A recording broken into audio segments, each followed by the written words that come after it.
المتقين والصلاة والسلام على أشرف الأنبياء والمرسلين نبينا محمد وعلى آله وصحبه أجمعين. أما بعد فأعوذ بالله السميع العليم من الشيطان الرجيم. رب اشرح لي صدري ويسر لي أمري واحلل عقدة من لساني يفقهوا قولي.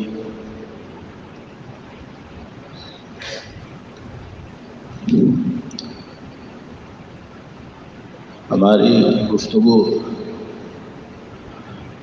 مقام رسالت پر جاری ہے. اہل تاریخ میں اللہ کے رسول صلی اللہ علیہ وسلم کے ہجرت کے واقعے کے موقع پر یہ بات نقل کی ہے کہ مشرکین مکہ نے بڑا انعام رکھا کہ کوئی اللہ کے رسول صلی اللہ علیہ وسلم کو پکڑ کر لائے. ہجرت کا آپ کا سفر جاری تھا اور اس دوران کئی لوگ انعام کے لالچ میں آپ کے تعاقب میں نکلے، لیکن سوائے 2 افراد کے کوئی بھی اللہ کے رسول صلی اللہ علیہ وسلم تک پہنچ نہیں سکا. ان میں ایک تو سراقہ بن مالک تھے جو بعد میں مسلمان ہو گئے،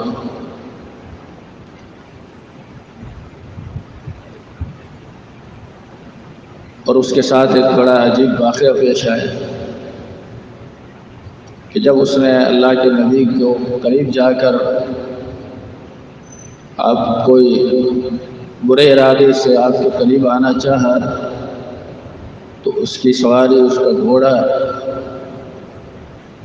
اس کی ٹانگیں زمین میں دھس گئی. وہ اترا، آپ کے پاس آیا، معافی مانگی، پھر واپس چلا گیا. دوسرا شخص جو تھے وہ بریدہ اسلمی ہے.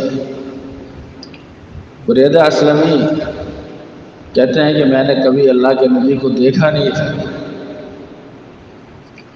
آپ کا سفر اس طرح سے تھا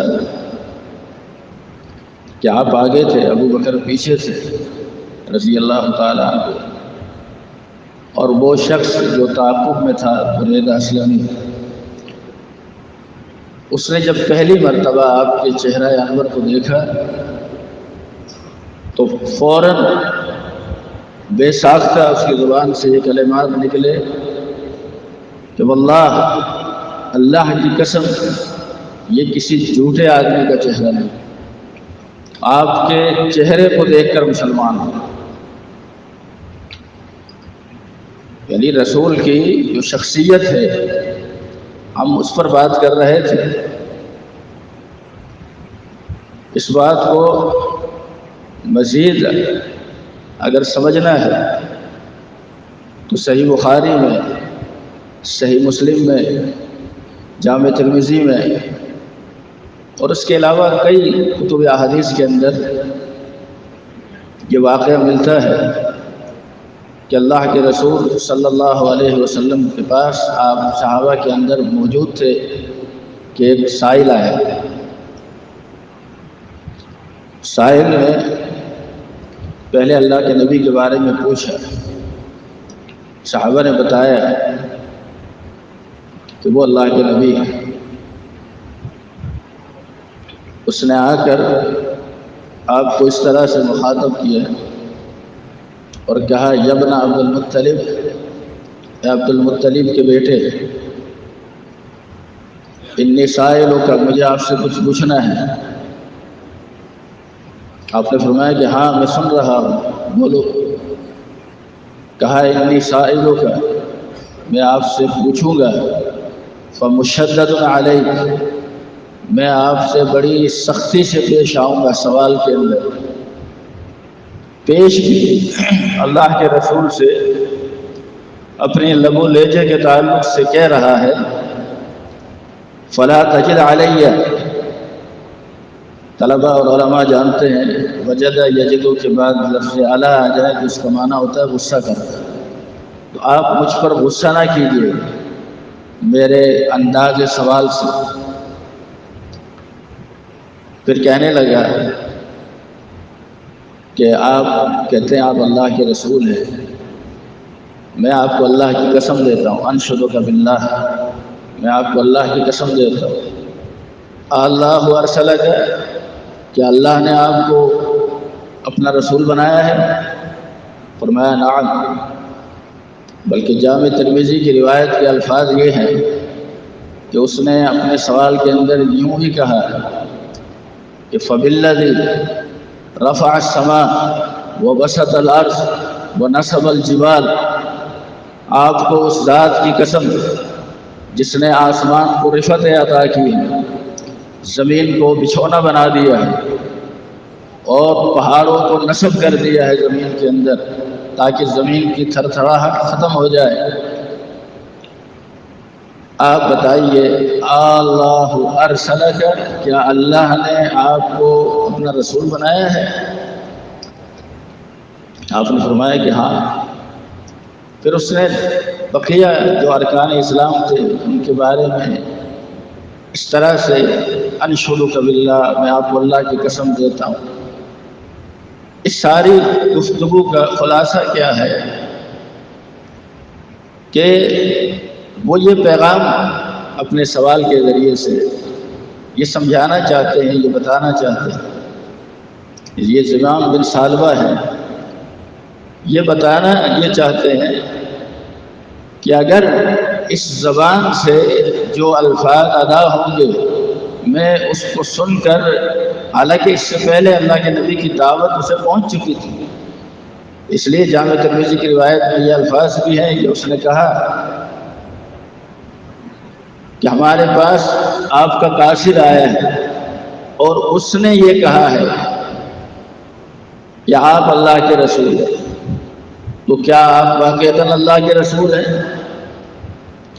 یعنی آپ کی زبان سے یہ کلمات سننا چاہتا ہے، اسی لیے بالکل آخر میں، روایت کے آخر میں کہنے لگا آمنت، میں ایمان لے آیا ان تمام چیزوں پر جو آپ لے کر آئے۔ رسول کا حق یہ ہے کہ اس کی اتباع کی جائے، رسول کا حق یہ ہے کہ جب وہ اللہ کا سچا رسول ہے تو بس اب اس کی بات حرف آخر ہے، اس کی بات دین ہے، اور اس کی بات سے تجاوز کرنا یہ دین سے انحراف ہوگا۔ امام ابن قیم رحمہ اللہ نے ایک واقعہ نقل کیا ہے الصواعق المحرقہ میں، اس میں وہ فرماتے ہیں کہ ایک شخص کسی علاقے میں گیا، اللہ کے نبی کے دور کی بات ہے، کسی علاقے میں گیا، کسی بستی میں گیا، اور ایک شخص کے پاس جا کر کہا مجھے اللہ کے رسول نے بھیجا ہے، اور اللہ کے نبی صلی اللہ علیہ وسلم نے مجھے اس بات کا اختیار دیا ہے کہ میں آپ کے گھر میں جو چاہوں تصرف کروں، مطلب کوئی چیز اٹھا لوں۔ علاقے کے لوگ بھی پریشان تھے اور یہ شخص بھی یہ بات کہہ رہا تھا۔ کہا کہ ٹھیک ہے تم یہاں رکو، پھر 2 افراد کو بھیجا تاکہ وہ اس کی تصدیق کریں کہ وہ یہ بات جو کہہ رہا ہے واقعتاً اللہ کے رسول صلی اللہ علیہ وسلم نے ایسا کہا۔ 2 شخص گئے اللہ کے نبی صلی اللہ علیہ وسلم کے پاس معاملے کی تحقیق کے لیے، اور ساری صورتحال آپ کے گوش گزار کی۔ آپ نے بات سننے کے بعد فرمایا کہ تم دونوں اگر جاؤ اور اگر اس سے پا لو تو اسے قتل کر دینا، اس لیے کہ میں نے اسے نہیں بھیجا۔ وہ دونوں جب علاقے میں گئے تو علاقے کے اندر ایک عجیب سکوت طاری تھا. یعنی ایک یہ ہوتا ہے نا کہ لوگوں کو انتظار ہو کہ وہ آئیں گے، جلدی سے آ کر اس سے پوچھے ہاں بھائی کیا ہوا، کیا بات تھی. بجائے اس کے علاقے والے خود حیران اور پریشان ہیں، سکوت طاری ہے، خاموشی چھائی ہوئی ہے. پھر انہوں نے پوچھا کہ کیا ہوا. کہا تمہارے جانے کے بعد آسمان سے ایک آگ آئی اور اس آدمی کو جلا دیا. تب انہوں نے بتایا کہ اللہ کے رسول نے فرمایا تھا کہ تم اگر جاؤ اور اسے پا لو تو اسے قتل کر دو.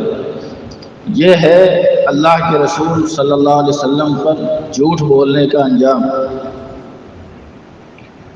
اس نے اللہ کے نبی پر ایک ایسی بات کہی،